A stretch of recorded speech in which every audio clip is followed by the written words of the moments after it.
여호와는 너에게 복을 주시기를 원하시며 우리 찬양 드리고 강신합니다. 여호와는 너에게 복을 주시기를 원하며 너를 지키시기를 원하시며 여호와는 그 얼굴을 너를 향하여 드사 은혜와 평강 주시기 원하노라. 여호와는 너에게 복을 주시기를 원하며 너를 지키시기를 원하시며 여호와는 그 얼굴을 너를 향하여 드사 은혜와 평강 주시기 원하노라.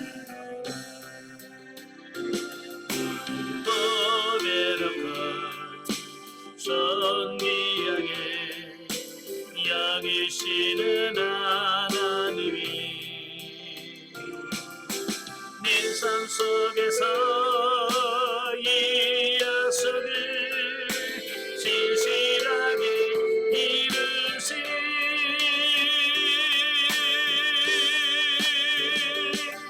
땅의 기름진 것으로 하늘의 신령한 것으로 너를 범주시고 지키실 하나님이 너의 영원 갈대로로 눈을 베푸시며 영광으로 인도하시리.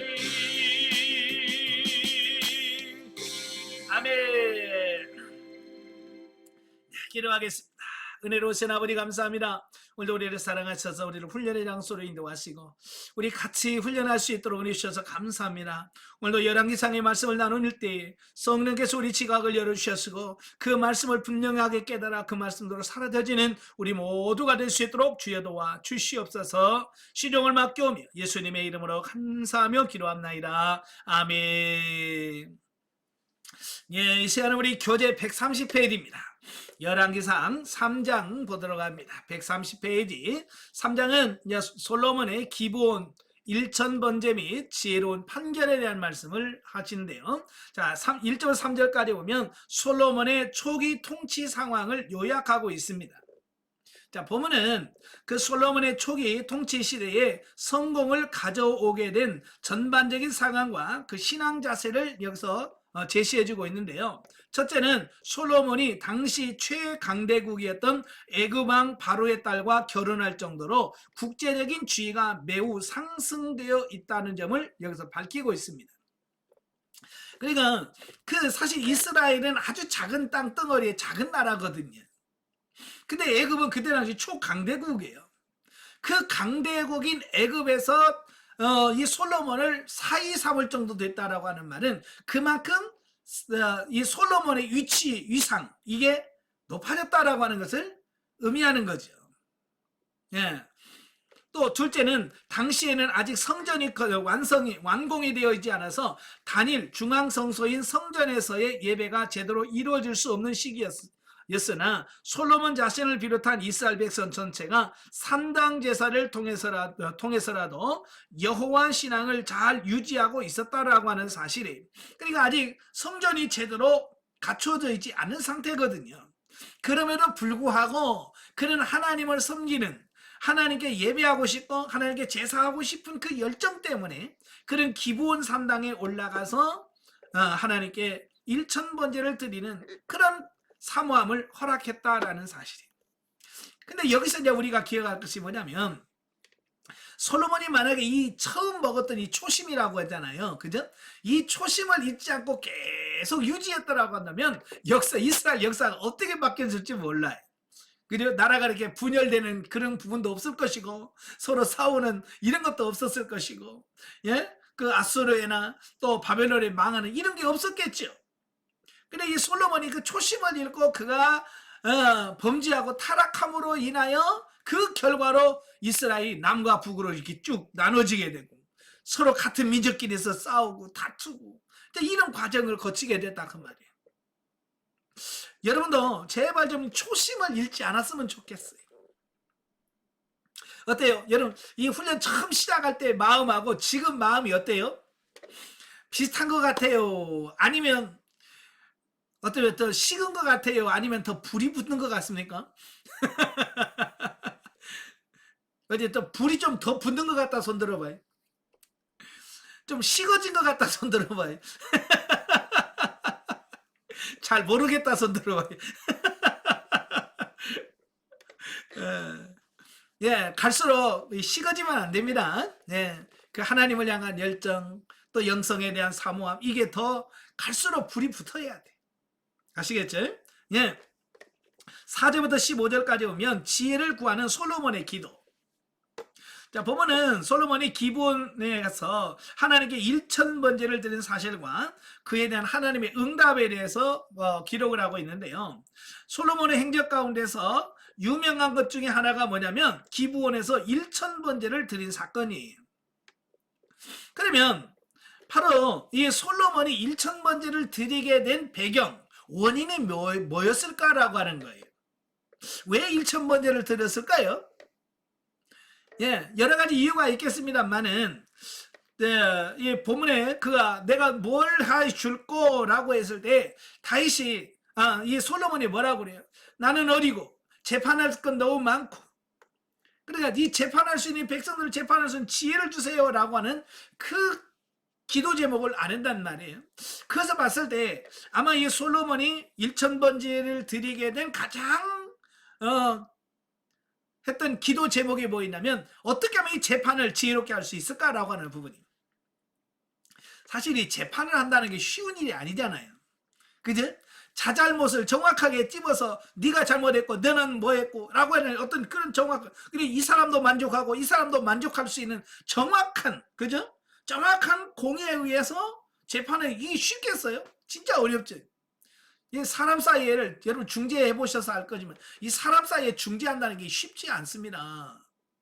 이 사람한테 조금 유리하면 이 사람은 안 되고 이게 둘 다 만족한다는 게 쉽지 않아요. 그래서 솔로몬은 왕이 돼가지고 그 짧은 기간 동안에 이 재판을 해보니까 너무 이게 어려운 거예요. 그래서 하나님 앞에 이 재판할 때 이 백성들은 어떻게 재판할 것인가 이 좀 지혜를 달라고 하는 그 사모함이 있었어요. 그래서 그가 산당에 올라가서 1,000번제를 드리게 되어지는 겁니다. 여기서 1,000번제라고 하는 것은 1,000번의 번제를 드렸다는 얘기거든요. 이게 횟수로 1,000번이라고 하는 어떤 그런 부분입니다. 여러분 1,000번제를 드렸다고 하는 것은 얼마나 대단한 겁니까, 여러분? 그때 당시 이 소를 하나 잡아가지고 각을 뜨고 그걸 불에 태워서 다 제사를 드리는 데까지 걸리는 시간이 2시간에서 3시간 걸려요. 한 번 드리는데 2시간이 3시간이에요. 그러니까 하루 종일 해봐야 몇 번 드리겠어요? 그 번제를 하나 가지고 원래 이제 해가 지면 안 드려요. 네. 해가 저녁 소재 드리면 그다음부터는 이제 번제 안 드립니다. 그러니까 한 낮에 한 서너 번, 3번, 기껏해 한 3번 정도 드릴 수 있는 그 시간밖에 안 돼요. 하루에 3번 정도 드릴 수 있는 어떤 그런 부분이, 물론 이제 다른 재단을 또 많이 만들면 뭐 가능하겠습니다만은, 그러니까 얼마나 많은 정성이나 열이 이런 게 나왔겠는가라고 하는 거예요. 얼마나 또 그 하나님의 응답을 받고 싶어하는 그 사모함이 있었기 때문에 그런 걸 하겠죠. 그죠? 근데 요즘에 보면 이 솔로몬의 1,000번제를 흉내내는 사람들이 너무 많아요. 그죠? 예. 그러니까 정말로 솔로몬처럼 간절해서 하는 게 아니라 어떻게 보면 문제나 어떻게 해결해 볼까라고 하는, 단순히 하나님의 음성을 들어서 정말 하나님의 뜻을 이루려고 하는 어떤 그런 것보다는 응답을 받아내고 싶어하는 어떤 그런 욕심, 그것이 작용을 해서 많은 사람들이 1,000번제를 하는 이런 경우들 많아요. 예, 그래서 예전에 안양에 있을 때도 가끔 1,000번제 해가지고 그다 동그라미 쳐가지고 몇 번 해가지고 그거 쓰는 분도 있거든요. 그래서 매번 할 때 1,000원씩 헌금하고, 나중에는 그 봉투값이 아깝더라고. 그잖아요.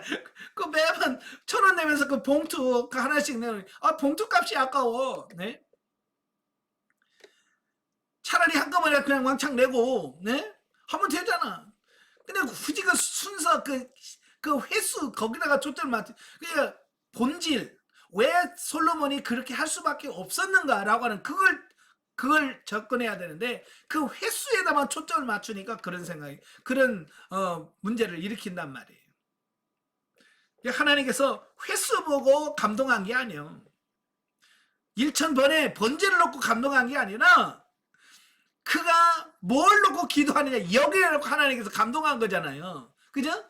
1000번제를 드리고 나니까 하나님이 뭐라고 그래? 내가 무엇을 하여 줄꼬? 그러잖아요.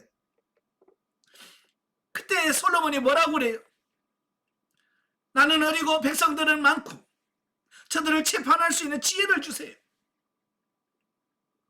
근데 그 솔로몬의 기도가 하나님의 마음에 딱 들었다는 말이에요. 정말 하나님 원하는 게 그런 거였어요. 정말 하나님을 위하여 백성들을, 왕으로서 백성들을 얼마나 사랑하고 백성들을 얼마나 위해서 살아갈까, 요게 하나님이 원했던 그 마음이거든요. 그러니까 하나님께서 너무 마음에 쏙 들었던 거죠. 그래서 하나님은 너무 기뻐서 그에게 지혜를 주고, 너의 전 앞에도 뒤에도 너와 같은 지혜로운 자가 없을 거다. 그리고 그가 구하지 아니한 부와 영광과 장수의 복까지 허락하셨다라고 하는 거예요. 그러니까 이걸 보면 얼마나 솔로몬의 기도가 하나님의 마음에 쏙 들었는가를 볼 수 있잖아요. 얼마나 마음에 들었으면 구하지 않은 것까지도 다 주었을까라고 하는 거예요. 그러니까 우리가 욕심으로 구한다고 되는 건 아니에요. 그죠? 얼마나 하나님의 마음에 쏙 들 거냐, 하나님 마음에 합할 거냐, 이게 이제 중요한 거거든요. 그래서 여러분, 욕심을 좀 내려놓으시고 기도하시기를 바랍니다. 아시겠죠? 자, 16절에서 28절까지 보면 분쟁을 지혜롭게 판결하는 솔로몬이. 자, 앞에서 그가 기도하다가 하나님께서 지혜를 주겠다고 했잖아요. 이제 그 지혜가 어떻게 실생활에서 실제가 되는가라고 하는 부분을 여기서 하나 예를 들어서 기록을 해놨어요. 예, 그 이제 보면은 솔로몬이 탁월한 지혜를 소유하였음을 보여주는 한 일화를 소개하고 있습니다. 그 사건의 발단은 한 집에 살던 두 창기가 3일 간격으로 아이를 낳았습니다. 그런데 그 중에 한 창기가 잠을 자다가 부주의로 그 아이를, 자기 자식을 죽게 만드는 거예요. 그래서 자다가 일어나 보니까 아이가 죽어 있는 거예요. 그러니까 옆에 있는 그 여인의 아이하고 바꿔치기 하는 거예요. 예. 바꿔치기 해가지고, 예? 죽은 아이를 그 다른 여인에 놓고 그 살아있는 아이를 자기 아들로. 예. 그래 아침에 일어나 보니까 아기가 바뀌었다는 걸 알고, 예? 서로 이제 그걸 서로 자기 아들이라고 이제 우기다가 결국 재판 자리에 오는 거죠. 뭐 지금 같아서야 유전자 검사하면 다 나와요. 예. 유전자 검사하면 누구 아들이 나오면, 그때는 뭐 유전자 검사가 어디 있겠어요. 뭐 애기들을 보면 그러잖아요. 애기들은 그냥 얼굴이 계속 바뀌어요. 그렇잖아요. 애들 얼굴은 바뀌어.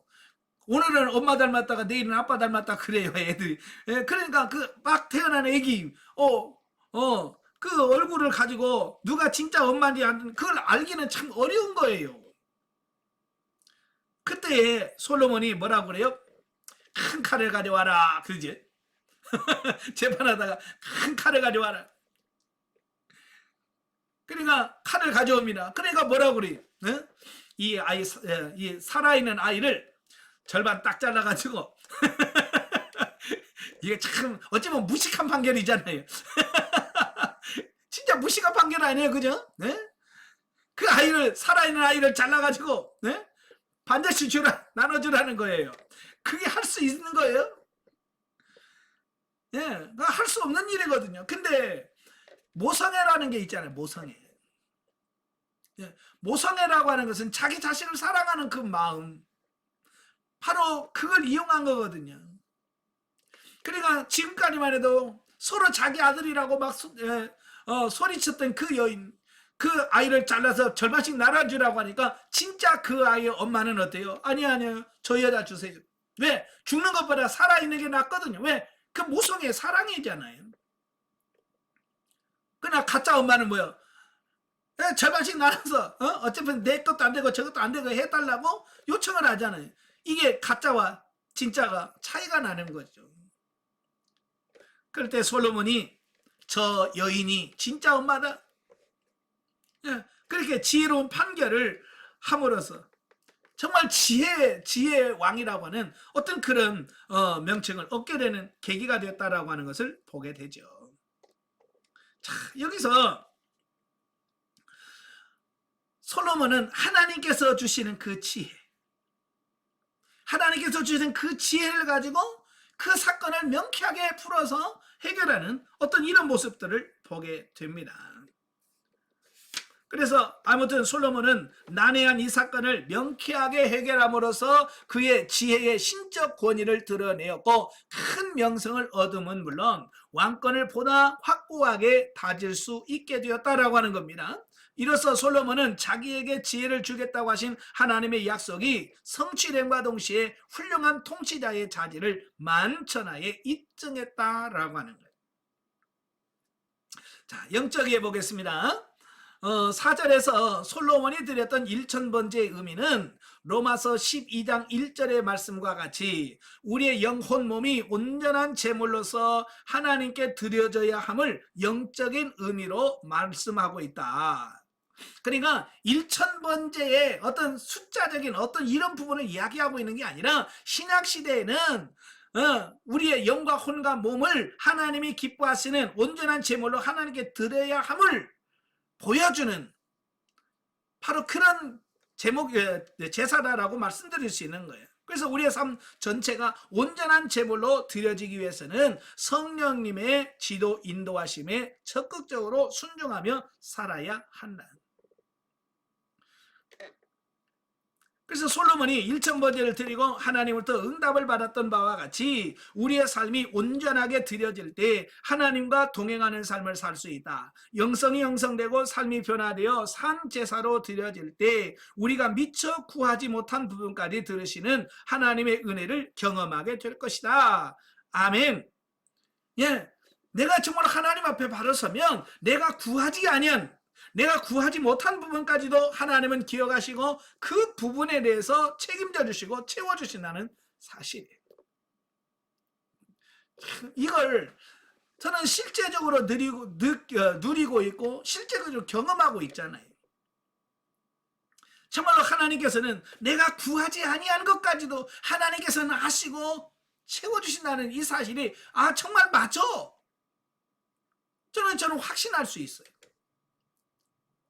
정말 하나님의 나라와 그 의를 위해서 구하면 네가 구하지 않은 무엇을 먹을까 무엇을 마실까 무엇을 입을까는 내가 채워주겠다라고 약속했잖아요. 그 약속이 실제적으로 이루어지고 있습니다. 제 삶 속에서 이루어지고 있고 여러분의 삶 속에서 이루어질 줄로 믿습니다. 아멘. 이제 4장으로 가지요. 이제 4장은 솔로몬의 영광과 그 왕국의 번영에 대한 말씀이에요. 보면은 1절에서 19절은 솔로몬 왕국의 강요와 12관장에 대해서 말씀해주고 있는데요. 보면은 솔로몬 시대의 강요 조직에 대한 언급으로 모두 18부서로 구성된 솔로몬 내각에는 몇 가지 특징을 가지고 있다고 하는 거예요.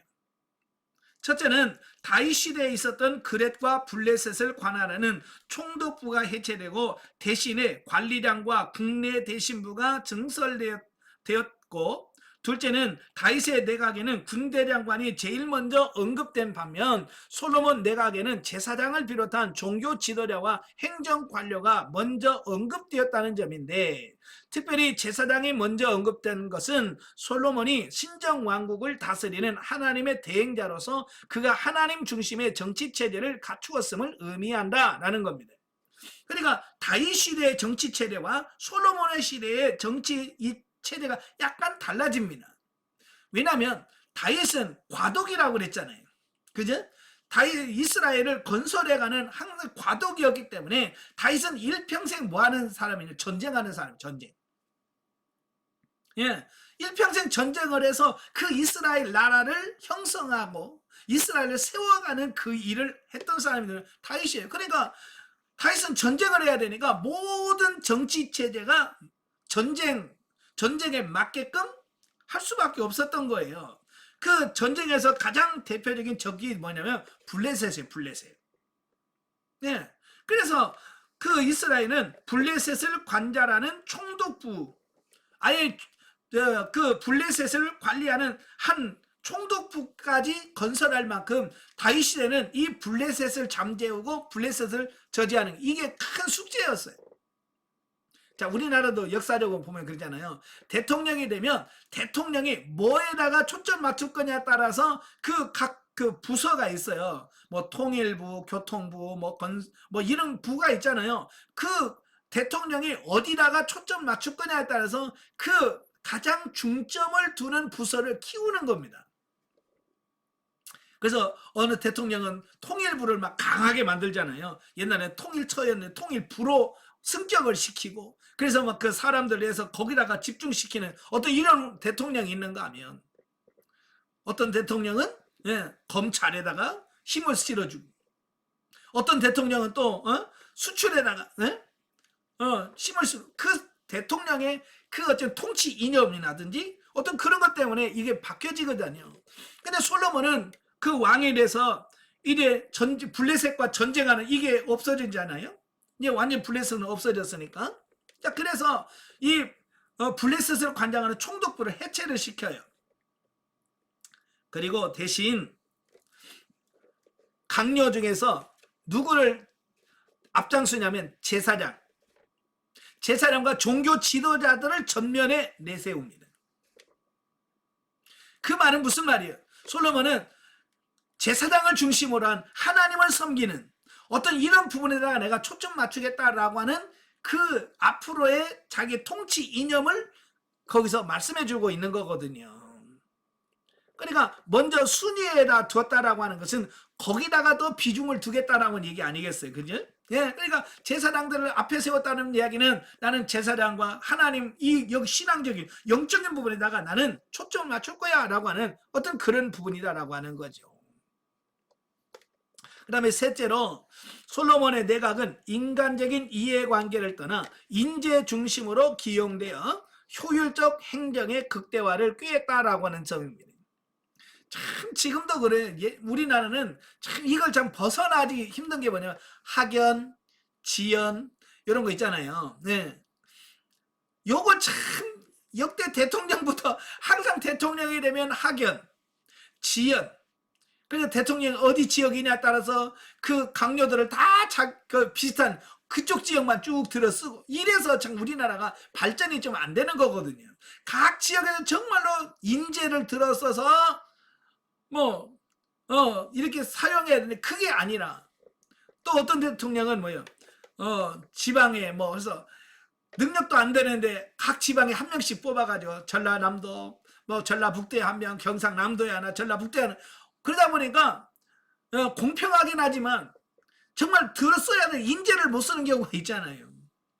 그죠? 그래서 참 어려운 적이 많아요. 참 사람 쓰는 게 참 쉽지는 않아요. 근데 솔로몬 때는 그걸 완전히 끄는 거예요. 학연, 지연, 혈연 이런 것에 매이지 않고 정말 인재라고 생각하면 과감하게 들어서 사용하는 건 쓰는 겁니다. 예. 그래서 아주 좋은 내각을 구성을 하니까 나라가 큰 번영을 하고 평화를 누렸다라고 하는 것을 보게 됩니다. 이것은 하나님께서 솔로몬에게 하신 지혜와 부와 영광을 주시겠다고 한 약속이 그대로 성취되어진 결과다라고 하는 거예요.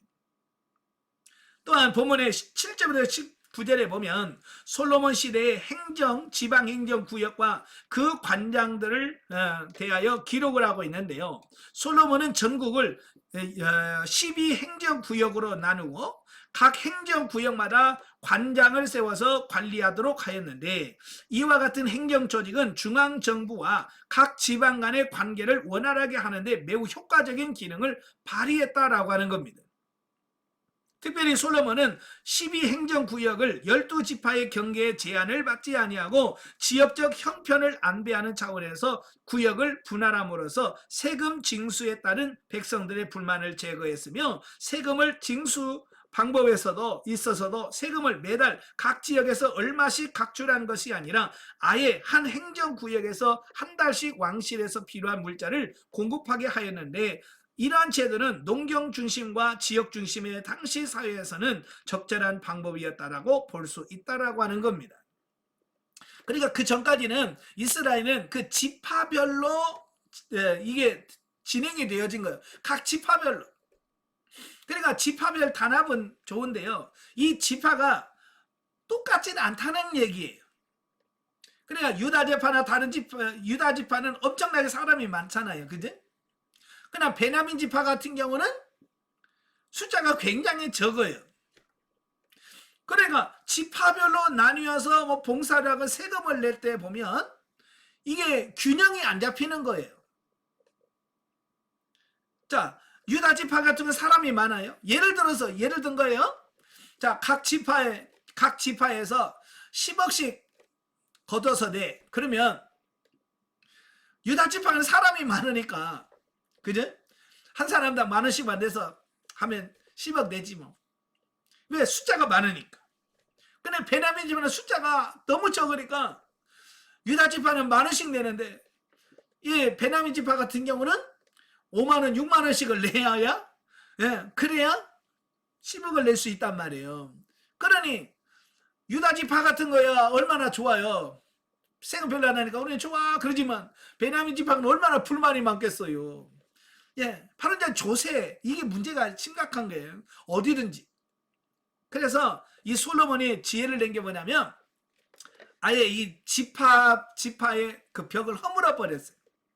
그래, 지파와 상관없이 똑같이, 똑같은 수로 12행정구역을 나눈 거예요. 이스라엘은 12행정구역, 지파와 상관없이 12행정구역으로 나뉘어 가지고, 그 한 달씩 돌아가면서 세금도 내고 하여간 한 달씩 책임을 지도록 이렇게 맡겨버렸어요. 그러니까 달달이 세금을 내다가 그냥 1년에 한 달씩만 해가지고 탁 내면 되니까, 이것도 다 편안한 거예요. 너무 편하고 좋은 거예요. 그러니까 이 솔로몬이 이런 행정적인 방법, 세금 징수하는 방법, 이런 부분들도 다 아주 지혜롭게 잘 처리했다라는 것을 보게 됩니다. 그래서 이제 세금 징수의 번거름도 피할 수 있고, 또 왕궁의 물자 공급에 차질이 생기지 않았을 뿐만 아니라 백성들은 1년 중 한 달을 제외한 나머지 기간에는 생업에 온전히 종사할 수 있음으로써 보다 평온하고 풍요로운 삶을 살 수 있었다라고 하는 거예요. 그러니까 1년에 한 달만 봉사하고 나머지 11달은 자기 일하면 되는 거예요. 그러니까 집중할 수 있는 거예요. 자기 일, 사업에, 자기 개인의 일이라든지 이런 부분에서 집중할 수 있다는 거예요. 그러니까 나라도 평안하고 집도, 가정도 편안할 수 있는 어떤 이런 부분이 되어지는 거죠. 지금도 그러고요. 언제든지 보면 항상 어떤 정부에서 할 때 꼭 문제가 되는 게 뭐냐면 탁상행정이라는 게, 탁상행정. 이 탁상행정이라는 게 뭐냐면 이 공무원 중심으로 행정을 처리하는 걸 말해요. 그냥 책상에 앉아가지고 자기들이 어떻게 편하게 이걸 할까? 근데 머리로만 하니까, 자기 편하게만 하니까 어때요? 이 밑에서 실제로 일하려면 안 맞는 거예요. 자, 그런데 이 솔로몬은 탁상행정이 아니라 정말 백성의 입장에서 어떻게 하면 그들이 쉽고 편하고 그러면서 다 참여할 수 있는 이런 부분들을 마련해서 하니까 백성들도 호응이 좋을 수밖에 없었다라고 하는 거예요. 자, 넘겨서 134페이지에 오시면 20절 28절 솔로몬 왕국의 번성에 대한 부분이에요. 보면은 하나님께서 솔로몬에게 하신 약속 가운데 부와 영광의 축복이 어떻게 성취됐는가라고 하는 부분을 보여주고 있어요.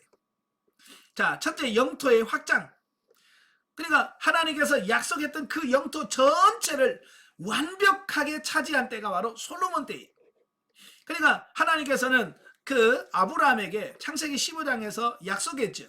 북쪽으로는 유브라데까지, 남쪽으로는 애굽 하수까지, 동쪽으로는 요단까지, 서쪽으로는 지중해까지 내가 너희와 너희 후손에게 주겠다라고 약속했어요. 그 하나님께서 주시겠다고 하는 그 영토를 정확하게 다 완벽하게 100% 차지할 때가 어디냐? 바로 솔로몬 때예요. 그 다음에 두 번째, 왕실의 엄청난 소비 식량. 예, 여러분 하루에 먹는 식량의 양이 많다는 얘기는 그만큼 어때요? 일꾼이 많다는 얘기잖아요. 그죠? 일꾼이 많다는 얘기는 그만큼 일이 잘 되고 있다는 얘기죠. 예, 그 다음에 백성의 풍요와 평화. 세 번째, 막강한 군사력. 특별히 솔로몬 시대의 영토는 유브라데강 서편 답사에서부터 애굽의 국경지대인 가사에 이르기까지 실로 광대한 지역이었는데, 이것은 일찍이 하나님께서 아브라함에게 약속하신 땅을 가리킨다.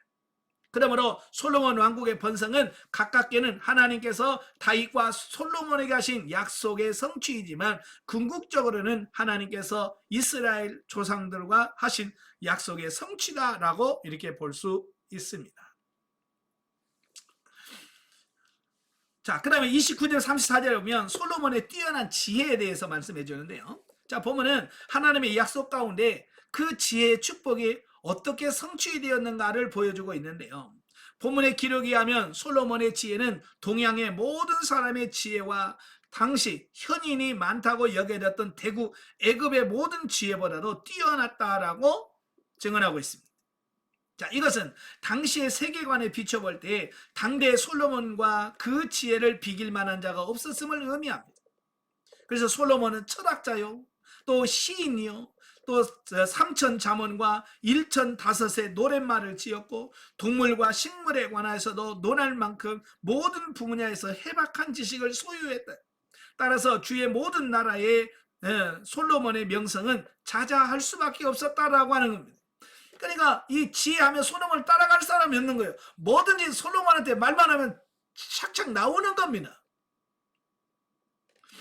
그러나 보면은 솔로몬의 이와 같은 명성이 그 자신의 노력의 결과가 아니라 하나님께서 그에게 지혜와 총명을 심히 많이 주시고 넓은 마음을 주신 까닭이라고 분명히 밝히고 있습니다. 그러니까 솔로몬이 자기가 공부를 많이 했다든지 뭐 이렇게 해서 지혜를 얻었으면 자랑할 게 있잖아요. 내가요 이거 이만큼 공부 많이 했어요 라고 뭐 공부를 한 게 있어야 돼. 솔로몬 사실 공부한 게 아니잖아요. 하나님께서 내가 지혜를 구했고 하나님께서 지혜를 주셨고 하나님 주신 지혜라고 하는 거예요. 이게 중요한 거예요. 이걸 보면 여러분도 하나님께 지혜를 주시면 공부 안 해도 박사학위 안 받아도 여러분 지혜자가 될 수 있다는 얘기예요. 아시겠죠? 그래서 여러분도 좀 지혜를 좀 구하시길 바랍니다. 하나님 앞에 지혜를 좀 구하세요. 즉 솔로몬의 명성은 하나님께서 당신의 약속을 성취하신 결과였던 것이다. 이와 같이 하나님은 당신을 경외하며 겸손히 행하는 자들을 들어 높이 세우시며 영화롭게 하신다. 때문에 솔로몬은 여호와를 경외하는 것이 지혜와 지식의 근본이라고 교훈해 주었던 것이다. 아멘. 여호와를 잘 경외하시길 바래요. 그래서 하나님께서 주신 지혜를 정말 여러분이 받아 누리시는 귀한 은혜가 있기를 바랍니다. 그리고 부족하다고 생각하시면 야고보서 1장 5절에 뭐라고 그래요? 너희 중에 누구든지 지혜가 부족하거든 후히 주시고 꾸짖지 아니하시는 하나님께 구하라 그리하면 주시리라. 아멘. 좀 내가 난 지혜가 좀 부족한 것 같아 라고 느껴지면 하나님께 구하세요. 나에게 지혜를 달라고. 아멘. 자, 영적이에 보죠. 21절 28절에 보면 솔로몬의 부와 권세와 영광이 가히 짐작할 수 있다. 그 시대의 부귀와 영화는 역사상 전무후무한 것으로 알려져 있다. 하나님의 약속이 실제적으로 그들에게 나타나 최대의 전성기를 누렸던 것이다. 마찬가지로 우리가 현세에서 하나님의 나라를 말씀대로 다스리며 살 수 있는 성숙한 삶을 살게 되면 신령한 지혜를 얻을 뿐만 아니라 하나님의 교회가 번성함으로 하나님의 뜻을 행할 수 있게 된다. 아멘. 그러니까 여러분도 영성이 형성이 되어서 하나님의 관계가 바르게 세워지고 여러분이 영이 성장을 하게 되면 여러분도 이런 솔로몬이 누렸던 이런 복을 여러분도 누릴 수 있게 된다는 걸 꼭 기억하시고 소망을 가지시고 열심히 달려가시길 바랍니다. 자, 5장으로 가죠. 자, 5장은 솔로몬의 성전 건축 준비 및 히람의 원조에 대한 말씀이에요. 1절부터 12절 솔로몬과 히람의 언약. 자, 본문에서 이제 솔로몬이 왕이 되잖아요. 자, 왕이 등장을 하면 이제 각 나라에서는 축하 사절들을 보냅니다. 예, 축하 사절단이 오게 되어지는데 바로 그 두로의 왕 히람이 히람이 축하로 왔다가 솔로몬과 성전 건축을 위한 약정을 맺은 사실을 언급하고 있어요. 이제 성전 건축은 본래 다윗이 생전에 몹시 소망하는 일이었죠. 그죠? 근데 하나님께서 허락을 하지 않았죠. 왜요? 그런 군인으로서 많은 피를 흘렸기 때문에 성전을 짓기가 좀 부적합한 거예요. 그래서 그 솔로몬을 통해서 솔로몬 때 지을 거라고 하나님이 약속하셨죠. 그래서 이제 솔로몬이 이제 그 성전을 지으려고 하는 어떤 이런 부분들을 보게 됩니다. 그래서 하나님께서 솔로몬에게 엄청난 복을 주셨죠. 번영과 풍요와 평화를 주셨어. 왜? 성전 지으라. 그러니까 솔로몬에게는 모든 걸 다 주셨어. 왜? 그 일을 하라고. 자, 오늘도 마찬가지예요. 하나님께서 저와 여러분에게 어떤 복을 주실 때는 하나님께서 여러분에게 주신 사명을 감당하라고 주신 거잖아요. 그죠? 만약에 여러분 하나님께서 여러분 물질의 복을 준다면 뭐 하라고 물질의 복을 주겠습니까? 그냥 혼자 잘 먹고 잘 살으라고 물질을 주시겠어요? 아니죠. 그 물질을 통해서 하나님의 나라를 세우고 하나님의 일하라고 물질을 주신 거 아니겠습니까? 그죠? 그래서 그걸 가지고 하나님의 나라를 세우고 하나님의 영광을 나타내는 이런 일을 써야 되겠죠. 여러분 만약에 하나님 여러분의 건강 주신다면 여러분 뭐 하겠어요? 예? 하나님 주신 건강 가지고 뭐 하겠어요? 예, 전도하고 기도하면서 하나님의 나라를 세워가는 그 일을 해야 되겠죠. 하나님이 복을 주실 때는 거기에 따른 책임이 있는 거예요. 다 하나님의 뜻이 있어서 그런 거거든요.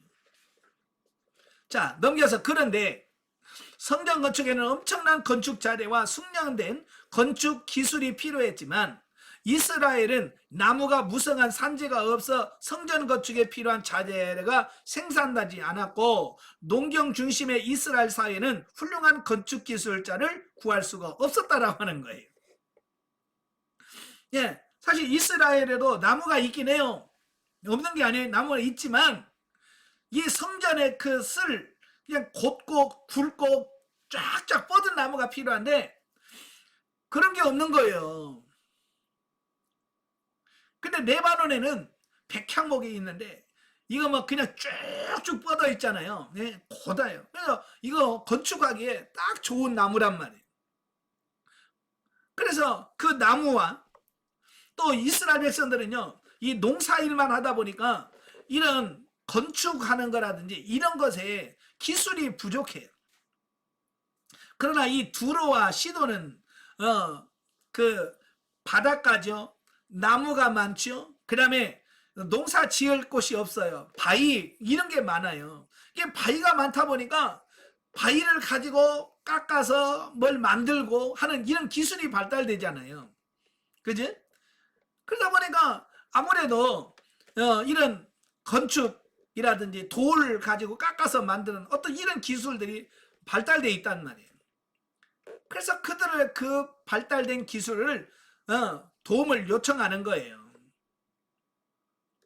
자, 그런 차에 다윗과 친분을 맺고 있었던 두로왕 히람이 솔로몬의 즉위를 축하는 사절단을 보낸 것을 계기로 솔로몬과 히람이 언약을 체결하고 두로로부터 성전 건축에 필요한 자재와 기술자를 공급받기로 한 것이다. 참 오늘날도 그렇잖아요. 오늘날도 나라의 어떤 공사를 할 때 자기 나라에서 그 기술이 안 되면 어때요? 다른 나라에서 기술자 데려오잖아요. 우리나라도 한때 사우디에 가서 엄청나게 그 건설했잖아요. 그래 지금도 마찬가지예요. 외국의 큰 어떤 건설 그 수주가 들어오면 우리나라에서 그 사람들이 가서 그 일들을 하잖아요. 마찬가지. 이상에서 보는 바와 같이 하나님은 당신의 일에 헌신적인 일꾼에게 모든 상황과 여건을 형통하게 마련해 주시고 그 앞길을 친히 인도해 주신다는 사실이에요. 그러니까 하나님께서는 사람이 없으면 사람 붙여줘요. 기술이 없으면 기술자 붙여준다고요. 예, 돈 없으면 돈을 주시고요. 그러니까 나는 기술 없어도 돼. 그죠? 예, 하나님께서 붙여만 주면 돼. 저도 예, 전주에 내려와서 예, 인테리어를 하는데 제가 뭐 인테리어 기술이 있습니까? 뭐가 있습니까? 아무것도 없죠. 그래서 다 해요. 어떻게 기술자가 오니까 예, 기술자들이 다 하더라고요. 하나님께서 여러분도 마찬가지예요. 여러분이 하나님이 일하려고 할 때 여러분이 뭐 필요한 거 있으면 하나님께서 구하면 하나님께서 붙여주신다니까요. 만약에 여러분이 전도하려고 했을 때 예, 여러분이 정말 하나님 나 전도하고 싶어요 라고 말하면 하나님께서 그 전도할 수 있는 전도에 필요한 사람들을 붙여주시고 도구로 붙여주시고 물질도 붙여주신단 말이에요. 문제는 뭐냐? 할 마음이 없는 게 문제. 게을러가지고 아무것도 안 하려고 하니까 아무것도 안 붙여주는 거예요. 좀 하나님 사모하는 마음 가지고 좀 열심히 하시길 바래요. 사실 두루와 이스라엘은요 서로 경쟁 관계에 있었어요. 또 종교적으로도 안 맞아요. 이스라엘은 여호와 하나님을 섬기지만 이 두루는 바알을 섬기거든요. 예. 그러니까 도저히 이게 하나가 될 수 없는 나라예요. 그럼에도 불구하고 솔로몬이 요청했을 때 히람이 흔쾌히 응합니다. 그리고 그가 하나님을 찬양했습니다. 이것도 하나님의 은혜죠. 그죠? 하나님이 함께 하신 결과라고 할 수 있겠죠. 이와 같이 하나님은 당신의 백성들을 위하여 역사를 전개해 가시며 불신자인 이방인들의 마음까지도 움직이신다는 사실이에요. 아무튼 하나님의 성전은 하나님의 백성과 이방인이 함께 건축을 하게 되어지는데요. 이것은 장차 그리스도로 말미암아 유대인이나 이방인이 구별 없이 철폐되고 복음으로 모든 만민이 다 구원받을 것에 대한 예표라는 사실입니다. 만약에 이방인의 구원이 없었다고 한다면 이방인 성전 건축할 때 이방인들 안 썼을 거예요. 유대인들만 모아서 성전을 건축했을 거예요. 그러나 하나님께서는 이제 앞으로 이 성전을 통해서 예? 이방인도 이방인이나 유대인 다 구원할 거라고 하는 그걸 이 성전 건축할 때 다 사용하심으로써 그것을 예, 여기서 철폐하는 어떤 그런 모습들을 보게 되는 거죠. 자, 13절 18절까지면 성전 건축의 역군들, 성전 건축에 많은 인력들을 투입하고 관리함에 나타난 솔로몬의 지혜에 대해서 언급하고 있는데요. 자, 솔로몬 성전 건축에 필요한 인원이 연 18만 명의 인원이 투입이 됩니다. 예, 18만 명의 그 성전 건축에 투입된다. 이거 쉬운 일이 아니에요. 예. 그 중에서 이스라엘 역군들이 3만 명. 당시 또 가나안 땅에 남아 있었던 것으로 추정되는 노예들로 구성된 짐꾼, 석공들이 각각 7만과 8만 명이었어요. 그러니까 이 가나안 땅에 있었던 노예들은 누구냐면 바로 여호수아 시대 때 그 진멸해야 될 그 가나안 족속들 있잖아요. 그죠? 진멸시켜야 될 가나안 족속들이 있었는데 여호수아 때부터 진멸하지 못하고 남아있던 가나안 족속들이 있어요. 바로 이제 그들이 이스라엘 역사 속에 계속 존재하고 있었던 거예요. 그래서 솔로몬 시대는 그들을 다 불러다가 바로 석공 또 나무 나르는 짐꾼들로 사용했다 그 말이에요. 그 인원이 얼마나 되냐면 짐꾼이 7만 명, 석공이 8만 명. 얼마나 많았는지. 예? 자, 이 부분을 보게 되죠. 또 중간 관리자가 3,300명. 자, 이런 사실을 보면서 이 성전 건축이 얼마나 큰 공사였는가. 뭐 지금이야 큰 이런 자동차라든지 이런 크레인 같은 거 사용하지만 옛날에는 다 이거 사람들이 어떻게든 나도 참 신기하잖아요. 그죠? 뭐 피라미드라든지 이런 거 지은 거 보면 돌이 몇 센치 아니잖아요. 몇 미터 되는 그 몇십 톤 되는 그걸 그때 당시에 어떻게 날랐을까? 예. 하나님께서 주신 지혜로 했겠죠. 예.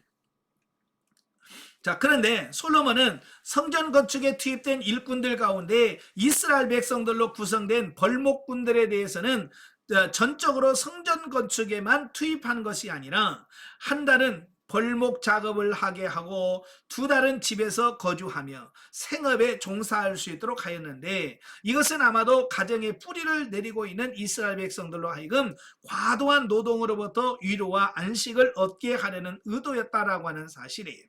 그러니까 솔로몬이 지혜로운 게 뭐냐면, 그냥 다 불러서 막 그냥 집중적으로 일만 시킨 게 아니라, 그냥 1달은 와서 일하고 2달은 집에서 일하고, 자, 그래서 이걸 순회를 계속 시킨 거예요. 그러니까 불만들이 많이 없이, 그래서 일이 잘 진행할 수 있었다라고 하는 거죠. 아무튼 하나님의 성전 건축에는 이스라엘 백성들을 비롯하여 이방인과 노예 등 신분을 가리지 아니하고 참여하였는데, 이러한 사실은 복음을 통해 구원받는 일에는 인종과 신분이 초월됨을 예시해 준다. 모든 민족에다 예수 그리스도로 말미암아 구원 얻을 수 있다는 바로 이 구원의 보편성을 이야기하고 있다라는 거예요. 자, 6장으로 가지요. 솔로몬 성전 건축의 전 과정. 1절에 10절이면 성전 외부의 건축. 자, 보면은 솔로몬이 즉위할 때 히람과 성전 건축에 대한 언약을 맺은 이후 약 3년에 걸쳐서 완벽하게 준비한 다음 즉위 4년, 그러니까 솔로몬이 왕이 된 지 4년째 되는 해, 곧 이스라엘이 출애굽한 지 480년이 되었던 BC 966년에 드디어 성전 건축이 시작이 됩니다.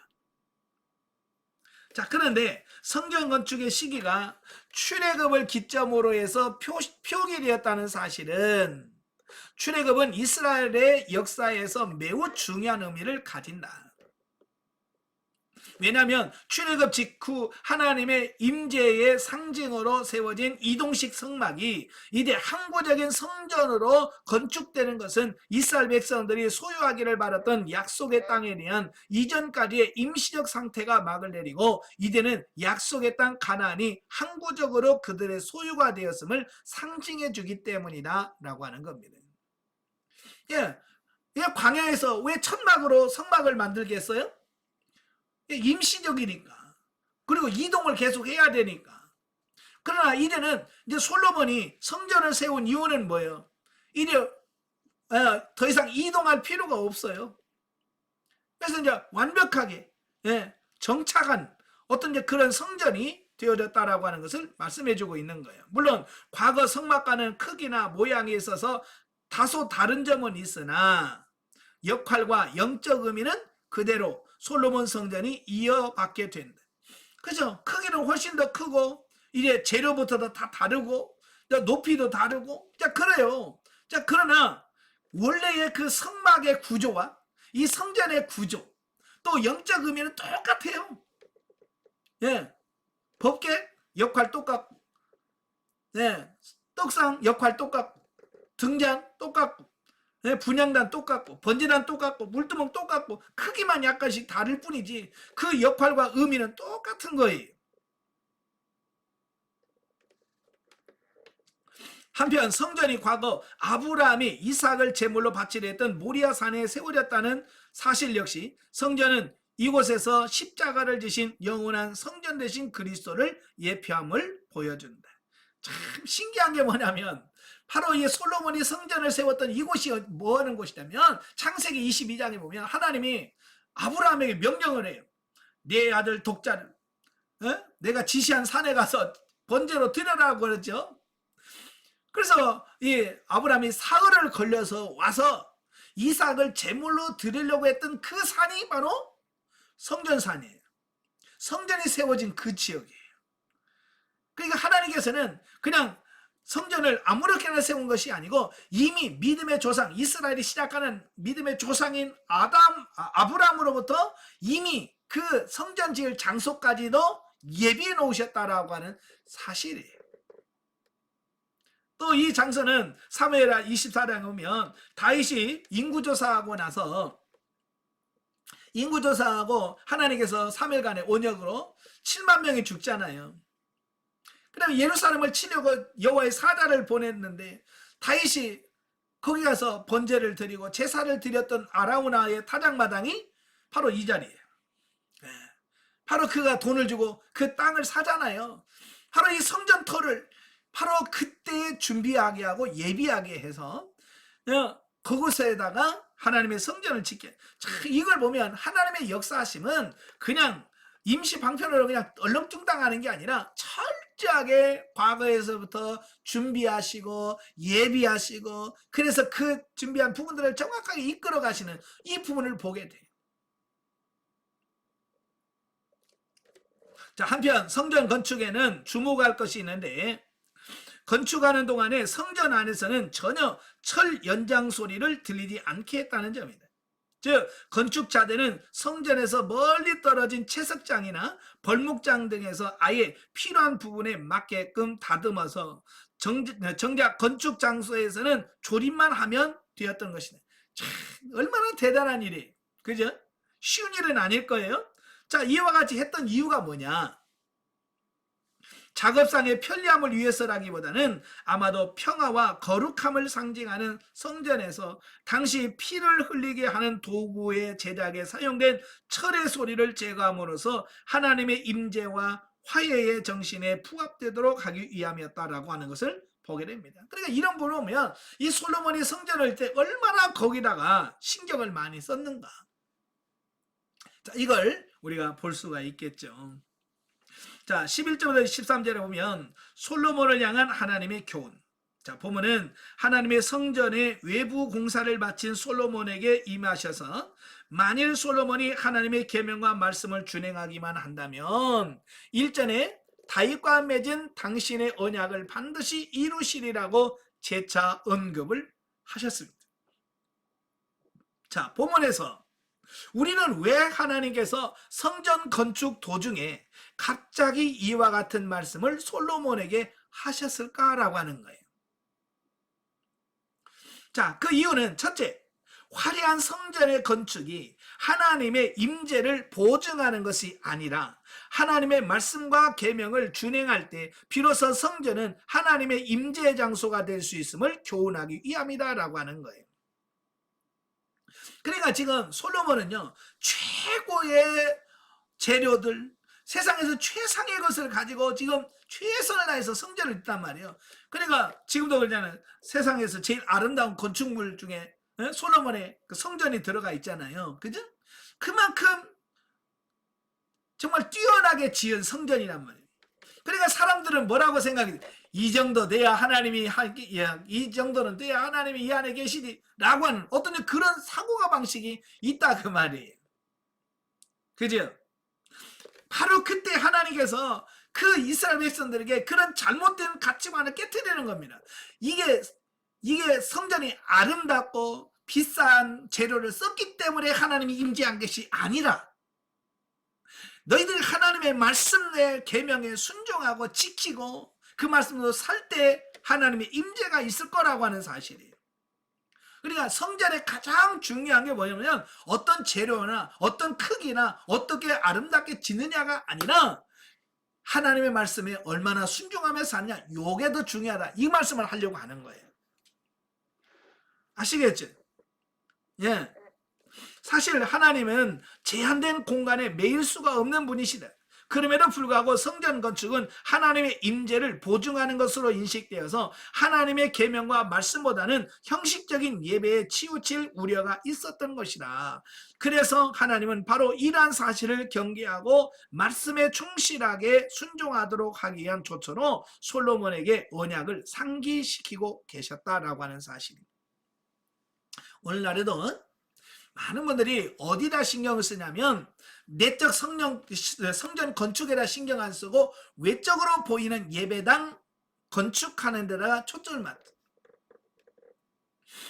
그래서 저도 이제 교회당 건축하는 교회도 많이 다녀왔습니다만은 거기 가면 의뢰걸 하는 게 이 공사비가 얼마나 들었고 이 재료는 얼마고 그런 거 있잖아요. 이 규모가 총 얼마고 본당에 몇 명이 들어가서 한꺼번에 예배드릴 수 있는 인원이 총 얼마고 뭐 이런 거 있잖아요. 외적인 어떤 이런 부분들이 굉장히 자랑거리가 되어지는 어떤 그런 시대에 살고 있다 그 말이에요. 여러분, 하나님께서 크고 웅장하다고 그 교회 좋아하고 조금 작고 아담하다고 해서 하나님이 싫어하고 그렇습니까?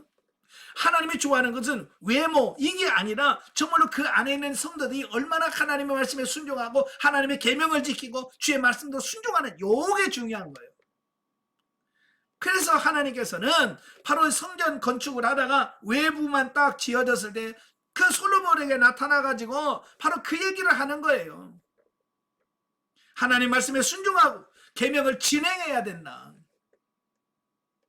하나님은 외모에 크기에 관심 없다는 얘기예요. 오늘 저와 여러분도 하나님이 원하는 게 뭘까? 거기다가 정확하게 초점 맞추고 여러분이 그 삶을 사시는 여러분들이 되셔야 됩니다. 아멘. 자, 둘째는 오랫동안 고된 사역에 지쳐 기진한 상태에 있던 솔로몬과 일꾼들을 위로하고 격려하시기 위함이었을 것이다. 아무리 좋은 일도 오래 하면 지치잖아요. 이 성전 공사를 7년 동안 지쳤잖아요. 7년. 예, 이 7년 동안 공사를 하다 보니까 얼마나 힘들었을 거예요. 물론 이제 순차적으로 한 달씩 가서 하고 2달은 집에 있고 하지만 그것도 쉬운 일은 아닐 거예요. 바로 그때 하나님께서 그들에게 나타나셔서 하나님이 함께 하시고 하나님께서 역사하신다는 사실을 깨닫게 함으로 그들이 힘을 얻고 용기를 얻도록 만들었다 그 말이. 즉 하나님은 이제 성전 외부 공사를 마치고 내부 공사에 들어가기에 앞서 솔로몬과 백성들에게 미래의 축복을 재차 보증하심으로써 그들 하여금 새 힘을 얻어 보다 힘있게 하나님의 일에 매진하도록 하셨다라고 하는 사실이에요. 여러분도 그러잖아요. 지금 영성훈련 받다 보면 힘들고 좀 지칠 때 하나님께서 여러분을 만나주시는 어떤 경험을 하게 되면 어때요? 그냥 확 살아나잖아요. 그죠? 확 살아나서 또 힘을 내고 또 열심히 달려가잖아요. 예, 그래서 여러분도 좀 중간중간에 하나님의 은혜, 하나님의 역사를 경험하고 체험해가는 여러분 되시길 바래요. 자, 14절부터 38절까지면 이제 성전의 내장 공사. 자, 외부는 다 마쳤고요. 이제 내부 인테리어를 들어가는데요. 자, 보면은 성전 내장 공사를 마침으로써 이제 이스라엘의 신앙 공동체의 중심이 될 중앙 성전의 완성에 대하여 언급을 하고 있습니다. 즉 성전 내부는 하나님의 지시에 따라서 성소와 지성소로 구분되었고 언약궤와 그룹이 설치되었으며 기타의 모든 것들이 하나님께서 다윗에게 주신 설계와 식양에 따라 완벽하게 만들어졌다라는 사실. 그러니까 이 성전이라고 하는 것은 내가 짓고 싶은 대로 짓는 게 아니잖아요. 그죠? 하나님께서 원하시는 대로 하나님께서 기뻐하시는 대로 하나님의 뜻을 따라서 성전이 지어지는 요게 제일 중요한 거거든요. 예. 그래서 저와 여러분도 이 땅에 살면서 내가 원하는 삶을 살면 의미가 없어요. 하나님이 원하는 삶이 뭘까? 하나님 기뻐하는 삶이 뭘까? 그래서 하나님께 늘 기도하는 게 하나님 어떻게 하면 하나님 기뻐하십니까? 하나님 어떻게 하기를 원하십니까? 라고 물어서 하나님에다가 초점을 맞추는 그런 삶이 되어야 돼요. 아시겠죠? 그래야 성전의 모든 공사는 시작한 지 7년 만인 BC 959년에 완성이 됩니다. 이로써 지금까지 성막이 담당했던 모든 역할은 이래 성전이 대신 담당하게 되었고요. 성전은 이후 이스라엘의 신앙 운명 공동체로서의 결속을 강화하는 데 큰 기여를 하게 되어집니다. 그래서 이스라엘을 하나 되게 하고 정말 하나님을 섬기게 하는 가장 중요한 중점적인 역할을 성전이 가능하게 하는데요. 자, 그런데 성전 내부 공사에서 특기할 만한 것은 성전의 내부가 모두 금으로 장식되었다는 거예요. 내소에 전부 사면을 다 금으로 칠했어요. 예, 참 이걸 보면 참 하나님도 참 금 좋아하시나 보다. 하나님 참 금을 좋아하셔. 그 기구를 만들 때도 금으로 만들려고 그러고 천국에 뭐라고 그랬어요? 천국도 길바닥에 뭘로 돼 있다고 그랬어요? 천국의 길바닥은 다 금으로 깔아놨대. 예? 지금 우리는 이제 아스팔트로 깔아놨잖아요. 그죠? 아스팔트로 도로 해놨는데 천국은 다 금으로 아스팔트 해놓은 거예요. 예? 도로를 다. 그래 하나님이 참 금을 좋아하셔. 왜냐하면 금이 상징하는 비화는 있기 때문에. 자, 보세요.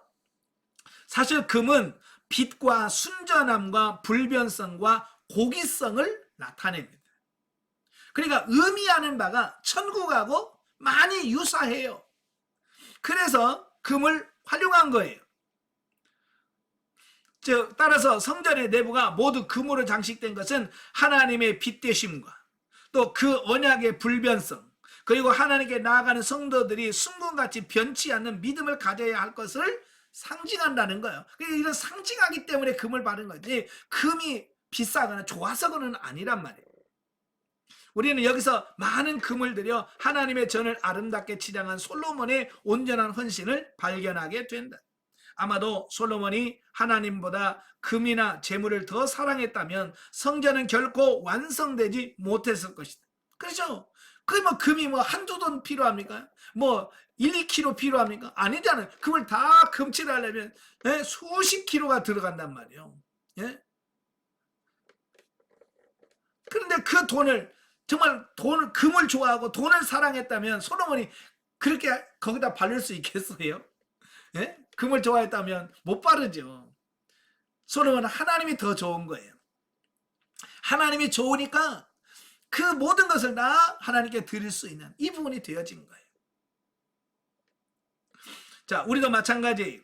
이처럼 하나님의 나라는 하나님을 위하여 자기 생명과 재물까지도 결코 아끼지 아니하며 온전히 헌신하는 자들의 믿음과 충성으로 말미암아 완성되어 가는 것이다. 아멘. 자, 영적에 보겠습니다. 솔로몬은 하나님이 주신 지혜와 명철로서 하나님의 전을 건축하게 된다. 이는 우리도 영적인 진리와 지식, 성령의 은사를 재료로 하여 삼위일체 하나님이 거하시는 신령한 전이 건축되어야 함을 영적으로 말씀하고 있다라는 겁니다. 그래서 이미 신령한 집을 짓는 방법에 대해서 입문과정할 때부터 들었잖아요. 네. 하나님께서 저와 여러분들 신령한 전으로 여러분을 세워가기를 원하신다. 아멘. 그래서 은사와 능력을 통해서 경험하고 체험하면서 여러분이 하나님이 거하시는 신령한 전으로 온전하게 세워지는 그런 은혜가 있길 바라요. 자, 7장으로 갑니다. 7장은 솔로몬 왕궁 건축과 성전 기구 제작에 대한 말씀이에요. 1절부터 12절까지면 솔로몬 궁전의 건축.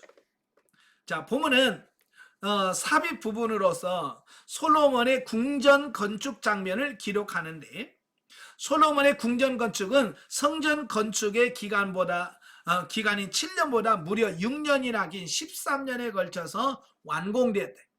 그러니까 솔로몬은 성전도 짓고 바로 옆에다 궁전까지 새로 지었단 말이에요. 근데 성전은 7년 만에 완성이 돼요. 근데 궁전은 13년이나 걸려요. 왜 그럴까? 물론 이제 규모가 크겠죠. 예. 성전보다도 훨씬 더 궁전이 규모가 크겠죠. 예. 그래서 길 수도 있겠지만 사실은 성전 지을 재료는 다윗이 다 준비해 놨어요. 그죠? 성전 지을 재료는 다윗이 다 준비해 놨기 때문에 쉬워. 그런데 궁전은 다윗이 준비했어야 안 했잖아요. 그러니까 준비한 것은 빨리 끝나고 준비 안 하면 오래 걸리는 거예요. 예, 바로 이제 그걸 말해요. 그만큼 솔로몬 궁전은 성전에 비해 상대적 규모가 컸음을 알 수 있다. 그런데 본서의 저자는 궁전 건축은 단순히 12절로 아주 간략하게 다루고 있고, 그것도 성전 건축 및 기구 제작과 봉헌 기사사에 삽입적으로 기록하고 있습니다. 이것은 솔로몬의 궁전이 구속사적인 관점에서 볼 때 하나님의 성전의 부속됨을 의미한다. 즉 신정왕국의 궁전은 전 우주를 통치하시는 하나님으로부터 신정왕국을 다스릴 수 있는 통치권을 위임받은 하나님의 대리인 이스라엘 왕이 거주하는 거처에 불과한다는 것이다. 이와 같은 사실은 왕궁의 건축이 성전의 설계와 거의 비슷하게 되었다는 점에서 확고하게 증거할 수 있다라고 하는 겁니다. 예, 그러니까 궁궐이 아무리 크고 화려해도 궁궐이 우선이 될 수는 없어요. 그죠? 성전이 최우선시 되어지고 바로 성전이 하나님의 거하시는 곳이에요. 그러니까 궁궐보다는 성전에 더 큰 의미가 있다라고 하는 것을 여기서 보여줘요. 그러니까 성전 건축하는 과정 속에 궁궐은 살짝만 12절 넣어서 그냥 궁궐을 짓더라라고 하는 것만 하고 끝내버려요. 왜? 궁궐은 성전보다 더 중요하지 않기 때문에 그래요. 이 성전이 훨씬 더 중요하다는 거예요. 자, 이러한 사실은 한 국가의 통치자는 백성들 위에 군림할 수 있는 존재가 아니라 하나님의 통치권을 위임받아 세상에서 하나님의 공의를 실현하기 위해 세움받은 존재라는 것을 보여준다. 그런데 백성들은 통치자의 권세에 복종해야 하며 통치자는 의를 행해야 함을 마땅하다라고 하는 겁니다. 참 여기서 이제 국가 통치자와 그 백성들의 관계에 대해서 잘 설명해 주고 있거든요. 참 오늘날도 이 교회 다닌다고 신앙생활 한다고 하면서도 이 국가관 또 이런 정치관은 각기 달라요. 그죠? 아마 여러분도 뭐 대통령 선거라든지 총선하면 부부간에 대립돼야 안 돼요? 여러분 남편하고 이야기가 돼야 안 돼요? 잘 안 하죠. 왜? 싸우거든요. 생각이 다른 거예요. 남자들의 생각과 여성들의 생각이 다른 거예요. 그래서 누구 대통령 세워야 된다고 막 하면서 하면 부부간에도 싸워. 예. 이건 그 관점이 서로 다르기 때문에 그래요. 그래서 이런 부분들을 과연 어떻게 볼 거냐. 우리는 보통 내 중심으로 보거든요. 아, 내가 그 사람 좋아해. 그 사람 찍어. 우리는 그렇게 생각한다 그 말이. 그죠? 내가 좋아하니까. 에? 그런데 사실은 내가 좋아한다고 해서 찍고 내가 좋아한다고 밀고 그게 아니라 하나님이 세웠다. 하나님이 세우신다. 라고는 그 신앙과 믿음이 먼저 필요한 거예요. 아시겠지? 나라의 지도자는 누가 세우냐? 하나님이 세운다는 거예요. 그래서 일단 나라의 지도자로 하나님이 세우셨다고 믿으면 그 지도자를 위해서 잘하든 못하든 기도하고, 네? 그 나라가 세워지기 위해서 더 간절히 하나님께 기도하는, 요게 필요한데 우리는 기도는 안 하고 밑에서 계속 불평불만만 하는 거예요. 예, 우리는 역사 속에 대통령 탄핵도 경험해 봤잖아요. 그죠? 탄핵하면 나라가 뭐 어떻게 잘 세워질 것처럼 생각을 했어요. 그죠? 어떻게 탄핵하고 나서 나라가 잘 되던가요? 정권 바꿔봐야 그놈이 그놈이에요. 하나님이 정말로 함께 하셔야만 돼. 우리는 거기다 속으면 안 돼요. 예. 정권 바뀐다고 나라가 바뀌는 거 아니에요. 똑같아요. 하나님이 함께 하셔야 돼. 그래서 우리 목회자나 평신도들을 보면 그 로마서 13장에서 사도 바울이 그 국가관, 그 지도자를 바라보는 그 부분을 명확하게 설명을 해 주었어요. 국가의 권세는 하나님이 세우신다. 그래서 하나님의 권위 아래서 국가의 권세에 순복해라. 우리 믿는 사람과 국가의 지도자 관의 그 관에 대해서 설명해 놓았거든요. 저는 그걸 보면서 오늘날 우리 한국교회 성도들이 로마서 10장, 13장을 전혀 안 읽는 것 같은 느낌을 받아요. 그래서 광화문에 가서 물러가라 하는 사람들 보면 대단한 열심이지만 과연 그분들이 로마서 13장을 읽고 가는지, 그죠? 정말 나라를 위해서 뭘 하는 것이 진짜 중요한지 그걸 알고 하는 건지. 여러분 좀 로마서 13장을 좀 많이 읽어보세요. 읽어보시고 국가관, 세금관 이런 것들을 정확하게 세워보세요. 그래서 하나님 앞에서 하나님이 이런 걸 원하시는구나. 하나님 이렇게 기도하기를 원하시는구나. 하나님이 기뻐하시는 기도할 수 있는 여러분들이 되셔야 돼요. 아시겠죠? 예. 13절 47절 보면 히람에 의하 제작된 성전의 놋기구. 본문은 히람이 제작한 성전의 놋기구들에 관한 기록이다. 본문은 성전의 놋기구들을 제작한 히람은 본래 납달리 지파의 어머니와 두로 사람 아버지 사이에 태어난 롯 세공과 롯 조각의 뛰어난 재능을 가진 자였다. 여기서 히람이 두로 왕도 히람이에요. 왕의 이름도 히람이고 여기서 말하는 그 롯을 잘 다루는 세공도 이름이 히람이에요. 그러니까 우리는 헷갈려요. 아니 왕이 와서 이걸 한 건가? 아니에요. 동명이인이에요. 이름만 같이 다른 사람입니다.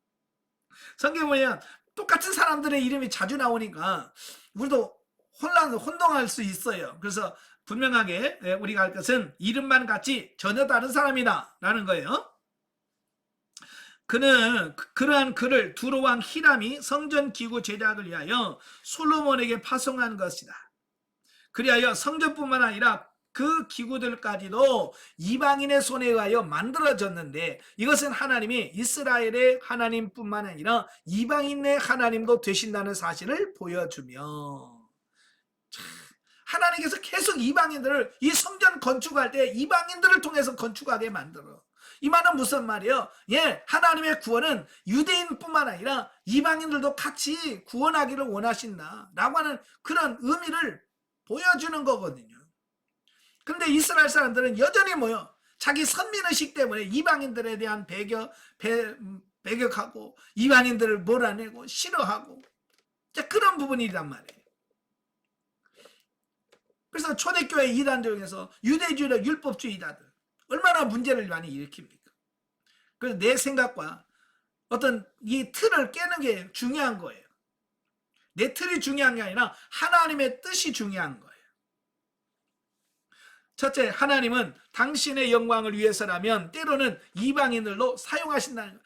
그래서 성경에서 항상 때려보면 이방인들도 항상 등장을 해요. 또 두 번째, 하나님의 나라의 참여는 혈통과 신분을 초월하여 하나님의 은혜와 그분의 은혜를 체험하고 하나님의 일에 동참하는 자에게 주어진다는 것을 교훈받게 됩니다. 예? 신분이나 혈통을 초월해서 하나님의 일에 동참하면 모든 사람이 하나님의 은혜를 받고 하나님의 복을 받아요.